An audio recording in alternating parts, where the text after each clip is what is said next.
moonlight in the morning.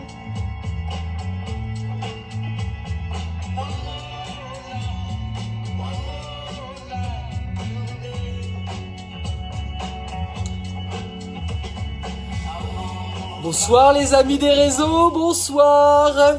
Bienvenue. Salut Anne. Salut Vanessa. Anne, j'ai bien eu ton message. Je te remercie. Oui, je vais faire la démarche, bien sûr. Oui, ça va être nécessaire. Nairobi, toujours présente. Salut David, Manu. Mais où es-tu, Manu? Oh ouais, je sais, c'est nul. Mais bon. Oui, bah voilà quoi. Bon, écoutez, bienvenue à toutes, bienvenue à tous. Ce soir, donc mercredi 29 avril, eh bien, on a des informations informatives qu'on va essayer de décortiquer.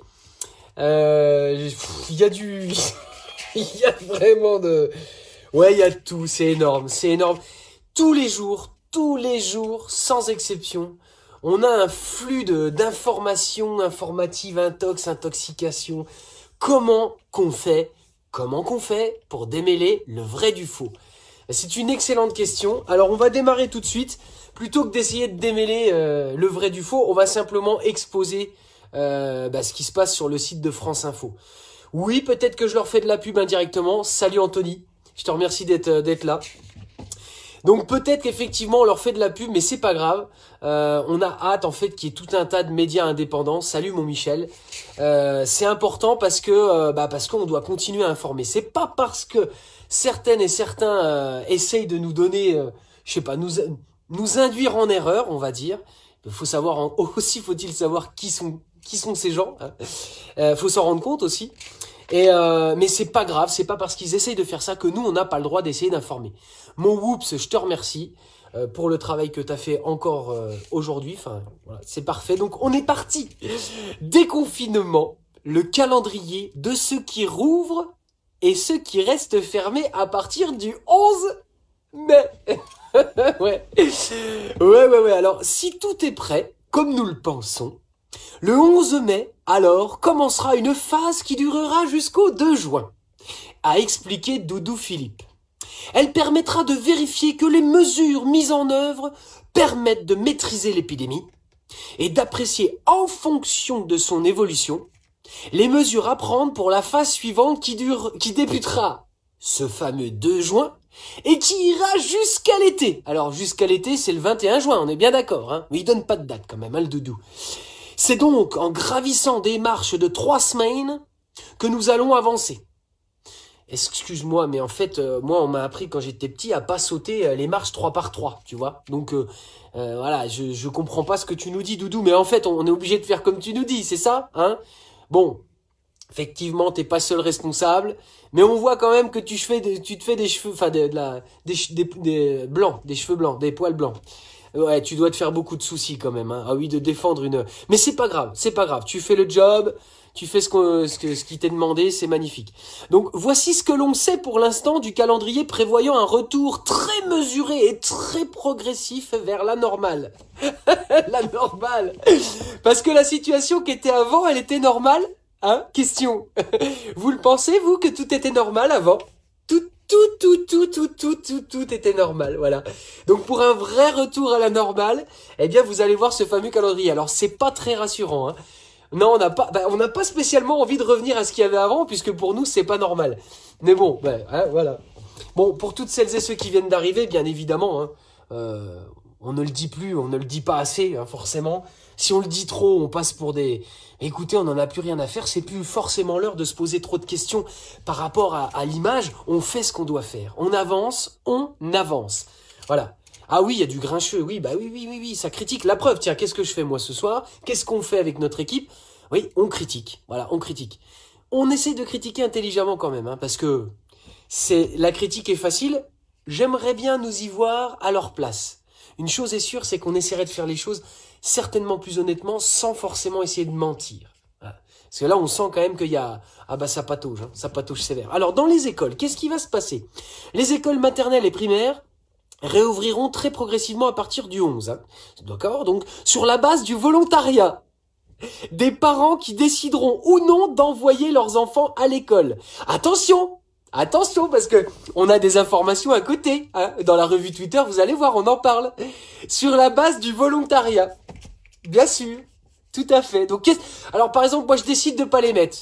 Est-ce que par exemple je peux prétendre quand même au chômage partiel? Ah ben non. Attendez messieurs.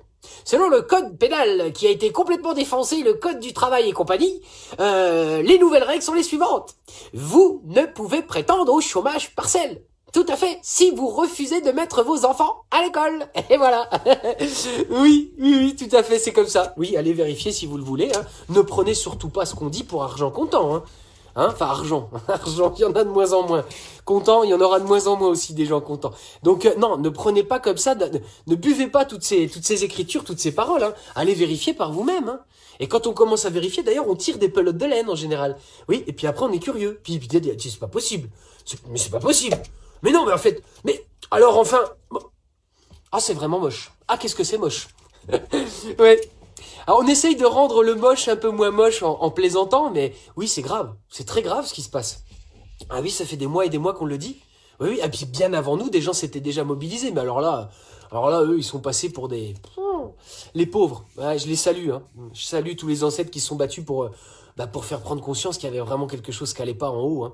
Voilà. Alors, les transports, que va-t-il se passer avec les transports? Enfin, puisque si les gens vont à l'école, il faut des transports. Il sera possible de circuler sans attestation à partir du 11 mai jusqu'à 100 km du domicile. Pourquoi 100 km? Je ne sais pas. Je n'en sais rien. Ah, nous, on est niqués. Allez. On voulait aller à Clairvaux-les-Lacs. Bon, clairement, il y a 116 km du domicile. On est, un petit peu plus même, parce qu'on prenait Dijon comme base. Hein. 116, on peut pas. Voilà. C'est un peu comme la rivière. Là, on a une rivière. Bon, il y a de moins en moins d'eau, hein, mais on va pas parler de choses qui fâchent. Mais on essaie d'aller à la rivière. Merde. On y va à pied. On est à 1080 mètres. Ça, si c'est pas du... Hein, qui c'est qui a fait ça? Ils veulent nous narguer, hein. Ah non, c'est pas... On a le droit à sortir maximum 1 kilomètre. Hein. Là, on est à 1080.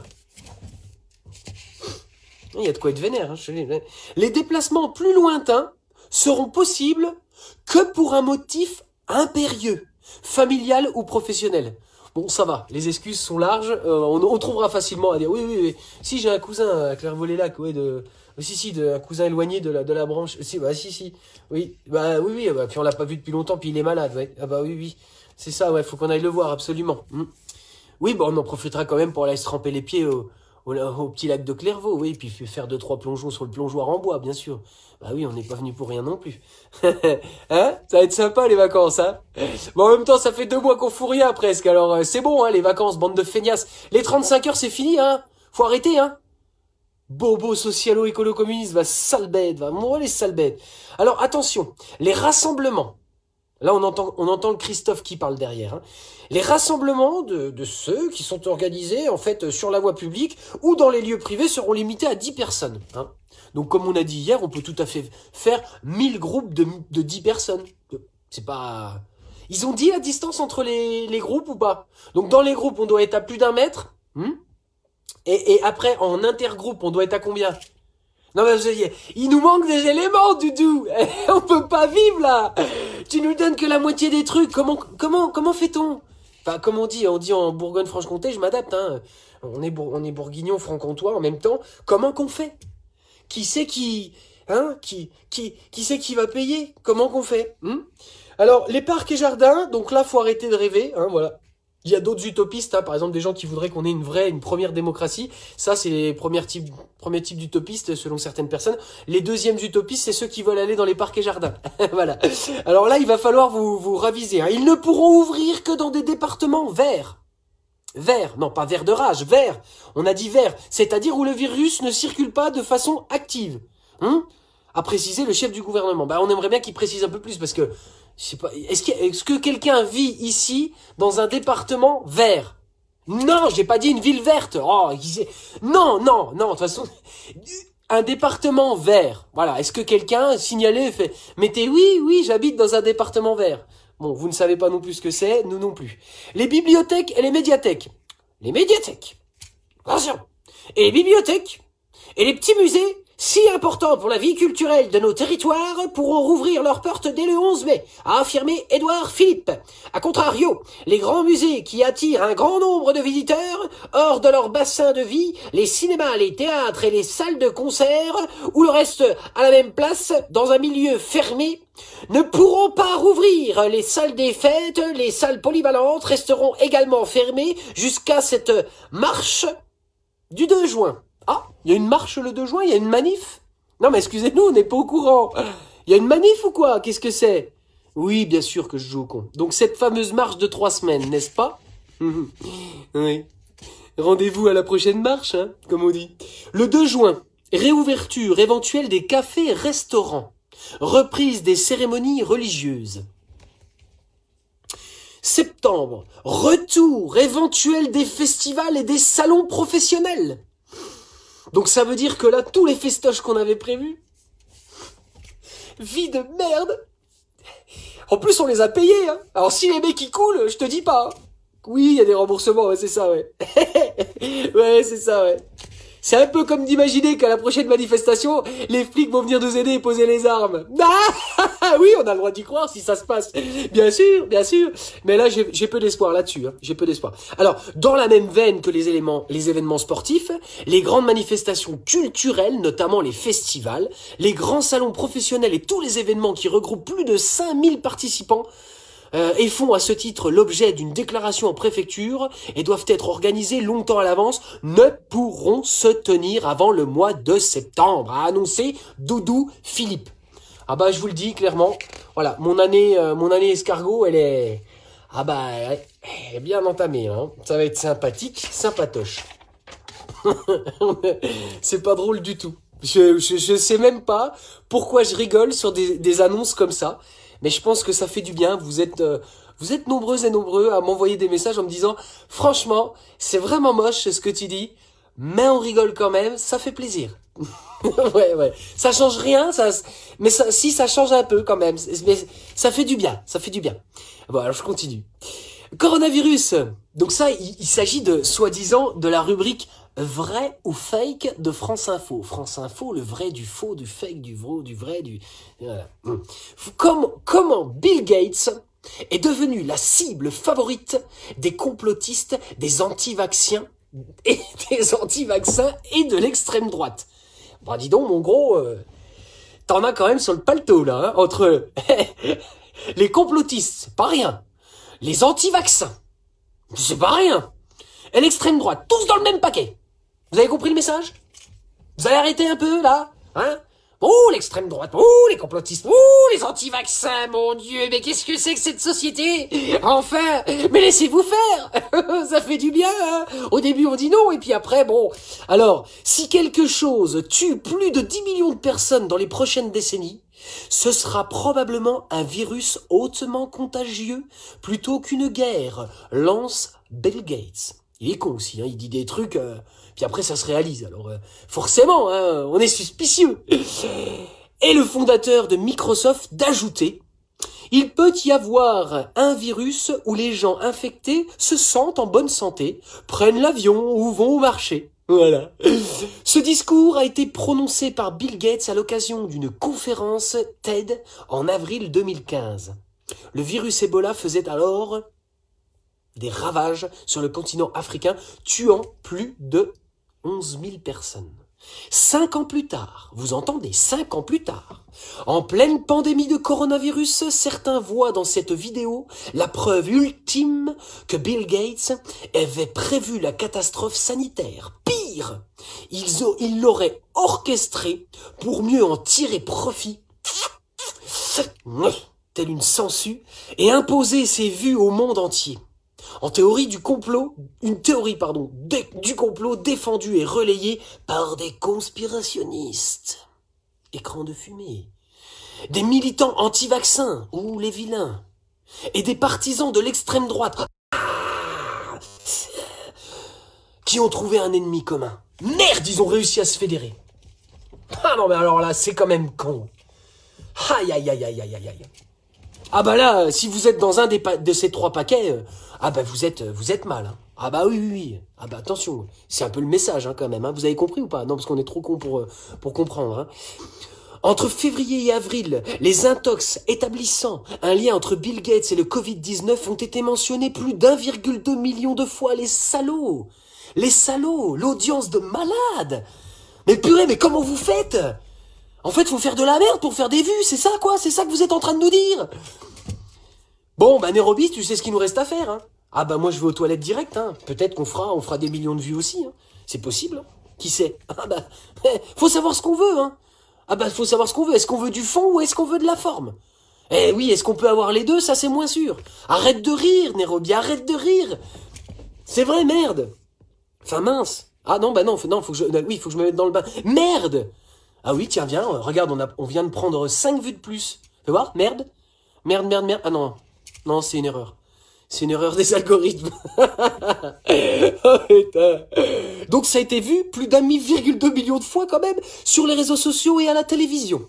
Selon les mesures de Signal Labs, citées par le New York Times, un tiers de plus que les autres thèses conspirationnistes les plus répandues, celles connectant le virus à la 5G.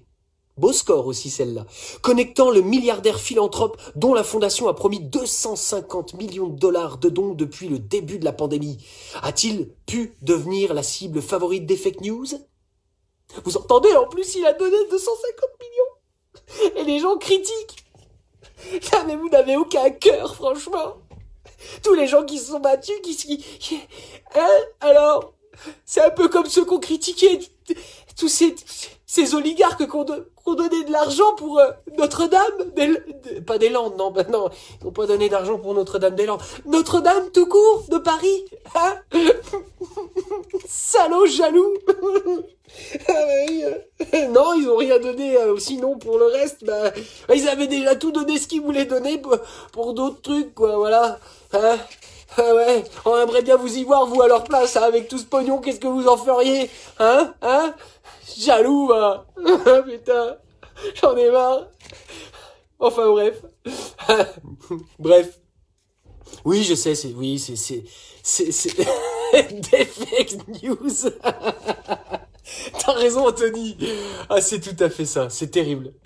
Aïe, aïe, aïe. Alors, j'en profite. Allez voir ce que fait Anthony. Il est là, ouais. Allez voir ce que fait Anthony. Il est animateur sur France Bleu Bourgogne. Et franchement, il a des petits papiers qui sont aux petits oignons, comme on dit. À très vite, Anthony.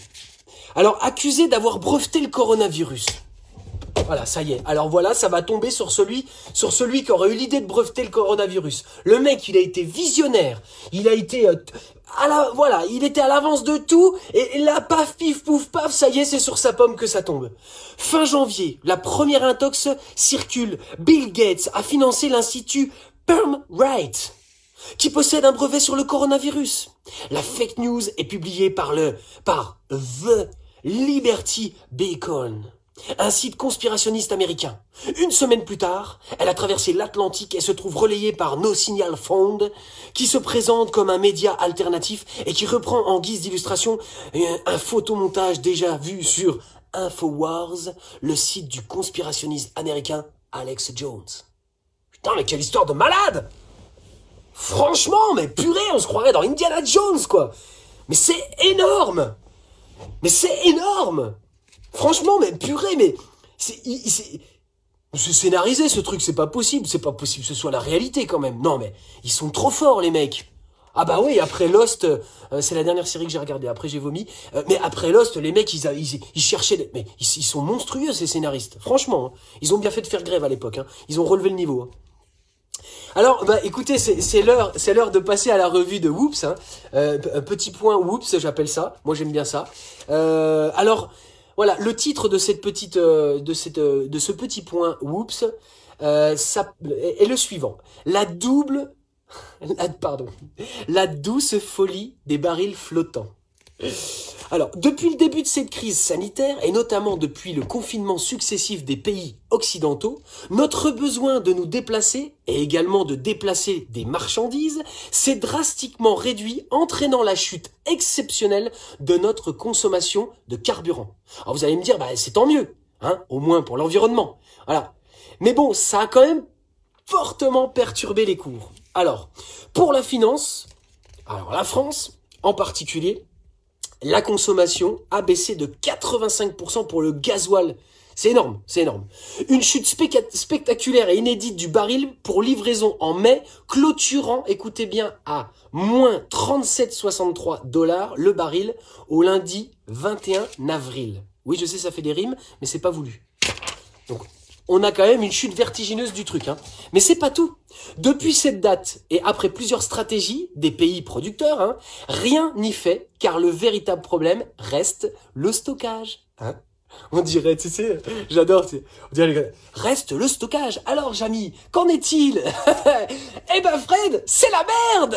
Oui. Alors, la production n'a pas diminué pour autant, et les cours fluctuent dans les deux sens, mais ne se stabilisent pas. Pour l'instant, le cours du baril pour livraison en juin se situe autour de 20 $, mais rien n'est fixé. Voilà. Actuellement, les stocks terrestres sont pleins, mais plein de chez plein. Et à l'heure de ce live, hein, là, maintenant, now, comme on dit là-bas, 160 millions de barils tournent en rond. Non, c'est pas l'océan de plastique, hein, c'est autre chose encore. Hein. Donc, ils tournent en rond à proximité des grands ports, dans les mers et les océans du monde entier. Oui. Rien qu'à Singapour, d'après le média américain Bloomberg, ce serait une soixantaine de supertankers. Donc, je sais pas si vous voyez ce que c'est, hein. Oui, c'est ce que vous voyez, ouais, c'est ce que vous imaginez, qui stationneraient depuis plus de 2 semaines. Également une quarantaine de ces bateaux, citernes, donc dans la baie de San Francisco. Alors imaginez à l'échelle mondiale, il y aurait 3500 pétroliers en activité dans le monde. Ils sont en train de tourner comme des cons. Alors ils brûlent du gasoil, hein, enfin je sais pas si c'est le même que nous, hein, je crois pas. Mais en tout cas voilà, c'est. Alors comme vous le savez, le pétrole est une matière dangereuse, inflammable et toxique pour l'environnement. Hein. Avec une telle concentration de ces méga bateaux, la menace est réelle. Et je veux pas vous faire flipper, mais imaginez le potentiel de nos littoraux massacrés par des accidents, des incidents, des dégazages, hein, voire même, je sais pas, des tempêtes qui pourraient engendrer des marées noires. Question. Bref, l'homme serait-il devenu fou? Je pense qu'on a la réponse. Hein. Ouais, je pense qu'on a la réponse. Là. Oui, c'est triste, mais c'est la réalité. Alors, on va passer à quelque chose de plus léger quand même. Non, Nicole Belloubet n'a pas menacé de porter plainte contre Jean-Pierre Pernaut après son coup de gueule contre le gouvernement. Ah bah ça, c'était un coup de gueule. Hein. Ah, pour celles et ceux qui l'ont pas vu, ça, c'était un véritable coup de gueule. Hein. Ah, je vous le dis. Hein. Ah, Jean-Pierre Pernaut, il était comme d'habitude. Mais il était vénère. Hein. Je vais te dire un truc. Hein. Là, tu sens que... Attention, hein. Alors, le présentateur star, c'est écrit comme ça, hein, de TF1, a dénoncé le caractère incohérent. C'est un truc, ils étaient vénères, il a dit incohérent le mec, hein, de la gestion de la crise du coronavirus par les autorités. Attention. Dans la foulée, un compte Twitter parodique a prêté à la ministre de la Justice des propos critiques à l'égard du journaliste. Allons. Quand même, c'était sûr que c'était une fake news. De son propre aveu, Jean-Pierre Pernaut a poussé un petit coup de gueule. Tu m'étonnes. Un micro coup de gueule. Je sais pas, c'est quoi un coup de... T'en veux un coup de gueule, quoi? Mais putain, c'est quoi ce bordel d'incompétence? On déconne, ils sont où les masques? Mais qu'est-ce que vous foutez? Ça, c'est un coup de gueule, tu vois? Mais ce que t'as fait là, Jean-Pierre, quoi, t'es en train de boire le thé comme ça avec le petit doigt levé? Oui, bon, c'est pas normal, dis donc, je trouve quand même que les mesures prises par le gouvernement, c'est complètement incohérent. Ça y est, je l'ai dit. Ah, ça y est. Je suis un gros malade. Rigolo. Ah, c'est ça les coups de gueule, purée. Ah dis donc. Non mais c'est pas ça que vous allez avoir à la rentrée, hein, faut pas croire, hein. Ah non, personne va être atteint de Jean-Pierre Pernoïstite, hein, je te le dis tout de suite. Hein. Ah non. Ah ouais, ça va être plus chaud que ça, je pense. Malheureusement, hein, on essaye de tout faire pour l'éviter, mais on le sent venir, hein. Oui, non, les gens sont vénères, hein, bien plus que Jean-Pierre, hein. Voilà. Le présentateur star de la première chaîne a critiqué la gestion de la crise sanitaire du coronavirus par le gouvernement au 39e jour du confinement. Des propos qui ont suscité des vives réactions sur les réseaux sociaux. Certains internautes approuvant, d'autres condamnant. Enfin, mais c'est une honte, Jean-Pierre! On avait confiance en vous, et là vous critiquez tout ce qu'a fait le gouvernement. En plus, je veux dire, c'était quand même sacrément agressif, hein. Oui, vous avez utilisé le mot incohérent. Ben, ça se fait pas, quoi. On a besoin d'unité. Ouais, d'accord. Bon, sur cette affaire qui n'en est pas une, hein, nous allons passer à la revue Twitter de Nairobi. Oui, je sais, Amélie, tu peux rigoler, mais nous allons passer à cette revue tout de suite. Voilà. Alors, ne pas oublier l'appel à la banderole non au coronavirus, au balcon, au jardin, aux fenêtres. Bon, je lis ce qui est écrit, hein, tout simplement. Donc, ah non, mais... Ouais, j'ai mal lu, je vais me faire déchirer. Oui, ne pas oublier l'appel à la banderole non au macronavirus. Voilà. Le conarovirus, mais le macronavirus. Voilà. Ah, c'est un virus que c'est nous qu'on l'a. Hein. Ah, ça c'est sûr. Hein. Ah oui, les gens ont voulu le contracter même. Si. Ah bah ils ont couru tout nus dans la rue, avec des bulletins de vote dans la mauvaise fente. Ah si. Ils ont couru, ils ont dit ouais, super le renouveau, ouais, super. Ah non, surtout pas, l'extrême droite en face, ah là là, mon Dieu, oui, oh. Et puis en fait, bah voilà, on en est là. Hein. Donc, dans la rubrique tous propres, Naphtaline Lebon. Lavez-vous les mains, la télévision s'occupe de vous laver le cerveau. Je l'adore celui-là. Alors, les pauvres, à l'école.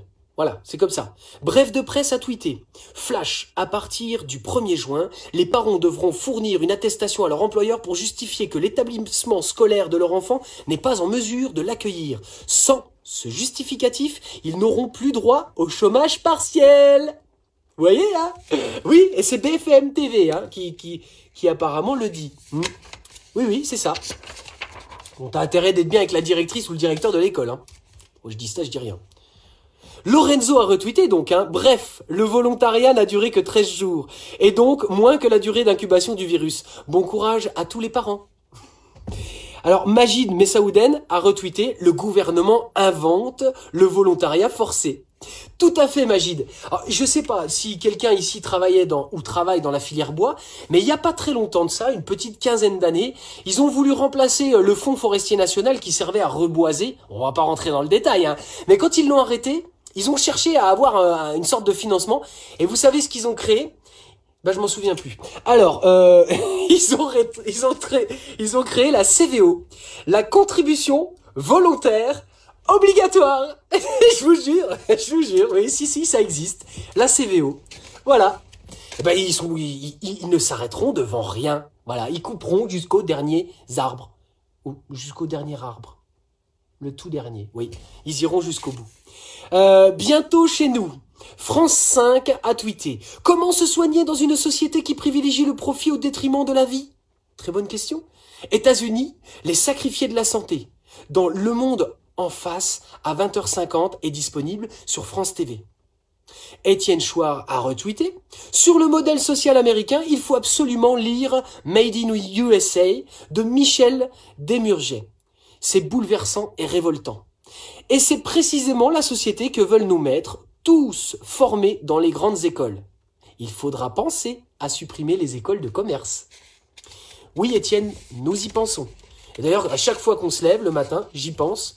Et j'oublie pas, hein. Comme dit la chanson, là, pour le coup, j'oublie pas. Hashtag, on n'oubliera pas. Alerte! Johan Ferber a tweeté ceci. Alors que le gouvernement et certains médias ont opté pour l'élément de langage selon lequel les enfants ne risquent rien, l'hôpital Necker, après le Royaume-Uni, hier, lance l'alerte sur 30 enfants hospitalisés.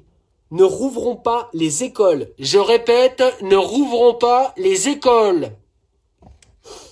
Michel Hutto répond « Rassurez-vous, bonnes gens, jeunes et moins jeunes, parents, on suppose que le gouvernement est au courant. Non, au moment de rouvrir les écoles maternelles et primaires. Qu'en pensez-vous? Ce sont des personnes hautement responsables et fiables puisqu'ils sont à la tête du pays. » Oui, souvenez-vous, hein, les gens qui couraient tout nus avec les bulletins de vote dans les mauvaises fentes. Ouais, bref. Égalité Esther Benbassa a tweeté « Cantine Blanquer prévient que les élèves devront parfois apporter leur propre repas. On croyait que la réouverture des écoles avait aussi une finalité sociale. Les élèves pauvres qui n'ont pas à manger chez eux, ils viendront avec quoi? Ils regarderont les autres manger? Oui, on vous entend pas là, on n'a pas de retour. Oui, monsieur Blanquer. Oui, monsieur Blanquer, on ne vous entend pas. Ah, il entend rien. Il entend rien, quel con. Marianne répond. Le message est clair. Faut que les parents retournent bosser, peu importe ce qui se passe pour leur enfant. Ben ouais, je crois que c'est clair, hein. Bon, arrêtez de palabrer, hein, c'est comme ça, c'est tout, hein. Bon, arrêtez de vous plaindre, hein, bande de gueux. Houston, on a un problème, là. Alors, Éric Coquerel a tweeté « Racisme, violence, impunité ». Je le dis dans cette assemblée, il y a un problème dans la police nationale. Porter la plus haute exigence envers la police, c'est aussi lui reconnaître sa plus haute importance.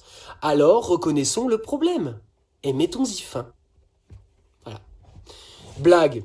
Gérard Wheeler a tweeté « Voilà donc l'histoire drôle qui circule après la vidéo sinistre de l'île Saint-Denis, ce qui n'a vraiment rien de réjouissant. Comment appelle-t-on un flic raciste ? En composant le 17. » Oui, c'est bourré de bobos socialo-écolo-communistes ici, bien sûr. C'est une horreur, c'est une horreur. Science, Naphtaline Lebon.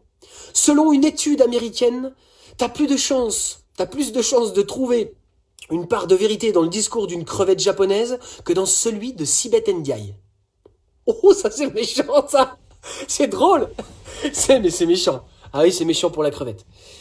Plus con tu meurs. BFM TV a tweeté ceci. Comment bien différencier Covid-19 et rhume des foins? Décérébré en marche a retweeté. Si tu meurs, c'est que c'était pas le rhume des foins. C'est pas drôle. Oh non, putain. Putain. Oh, je te kiffe, toi aussi. Ouais, je te kiffe. Alors, est-ce que c'est un hasard, hein? Ratsdor a tweeté. Si on vous disait que la boîte qui vend des masques à 5 € est dirigée par un ancien énarque membre du cabinet ministériel, que son direct des finances a bossé, son directeur des finances a bossé pour Bolloré et qu'elle est entre autres soutenue par des fonds d'investissement, ça vous étonnerait? Alors Bruno Gassio a retweeté presque un peu. Allons vérifier. Oh, c'est le grand retour de la rubrique Ask PPG. Ouais, bravo. Ouais. Ask PPG. La tentation de Sibeth a tweeté. Les élèves auront-ils droit aux mêmes distances de séparation que les députés à l'Assemblée? Mais au fait, que produit-on encore en France? Laurent Marquet a tweeté. Quand assumerez-vous que Geoffroy Roux de Bézieux, MEDEF, est le président de la République?